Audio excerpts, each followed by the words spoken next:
জাতকের গল্প শোনাবো। আজকের গল্পটা এইরকম, বনের মধ্যে একটি খরগোশ ঘুমোচ্ছে নারকেল গাছের তলায়। তো কিছুক্ষণ ঘুমানোর পরে হঠাৎ নারকেল গাছ থেকে কিছু একটা তরতর তরতর শব্দ করে নেমে আসার শব্দ পেয়েছে খরগোশটা, এবং শব্দটা এরকম তরতর তরতর করে নেমে এসে ধপাস করে পড়ে কিছু ভেঙে গেল, এরকম শব্দ পেয়েছে খরগোশটা। এবং শব্দটা শুনে খরগোশটা খুব ভয় পেয়ে গেছে।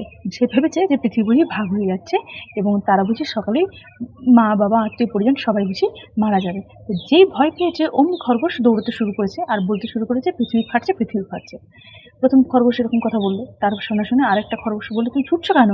আরে পৃথিবী ফেটে যাচ্ছে, আমরা সবাই মারা মারা যাবো, যে যেদিকে পারো ছুটে পালাও। ঠিক আছে, সেই খরগোশ ছুটছে। এবার এই যে পৃথিবী ফাটছে গল্পটা দাবানলের মতো চারদিকে ছড়িয়ে গেল, সবাই জানছে পৃথিবী ফাটছে, শুনছেও না, জিজ্ঞাসা করছে না, কোনো প্রশ্ন নেই, সবাই শুধু এটা বিশ্বাস করে নিচ্ছে পৃথিবী ফাটছে, এবং একদিক থেকে আরেকদিকে সবাই দৌড়তে শুরু করেছে। এইরকম মতন অবস্থায় একদিন কি হয়েছে, এই খবরটা যে পৌঁছেছে রাজা সিংহের কাছে। সিংহ বনের গুহার মধ্যে ঘুমোচ্ছিল। সে ঘুম থেকে উঠে জিজ্ঞেস করলো, আরে তোমরা কি হয়েছে, এরকম ছুটছো কেন?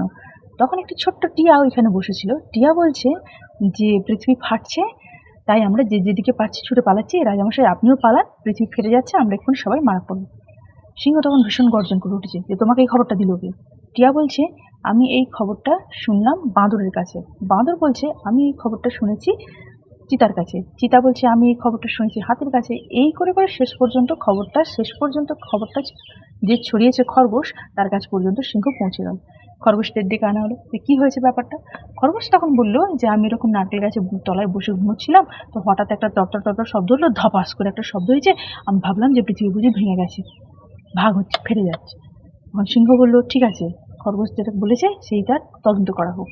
যথারীতি সবাই মিলে তদন্ত করতে নারকেল গাছের তলায় যাওয়া হয়। গিয়ে দেখলো যে দুটো নারকেল পড়ে আছে এবং তার সাথে কিছু পাথরের টুকরো পড়ে আছে, মানে নারকেলটি ওপর থেকে গাছ থেকে একটি পাথরের উপর পড়েছে, পড়তেই পাথরটা ফেটে যাওয়ার শব্দ হয়েছে, আর নারকেলটা যে পড়েছে সেখানে একটা তরতর শব্দ হয়েছে, যে কারণে এরকম তরতর তরতর ধপাস শব্দটা হওয়াতে এইরকম চারিদিকে একটা অস্থিরতা তৈরি হয়েছে। এই গল্পটা এখানেই শেষ হয়।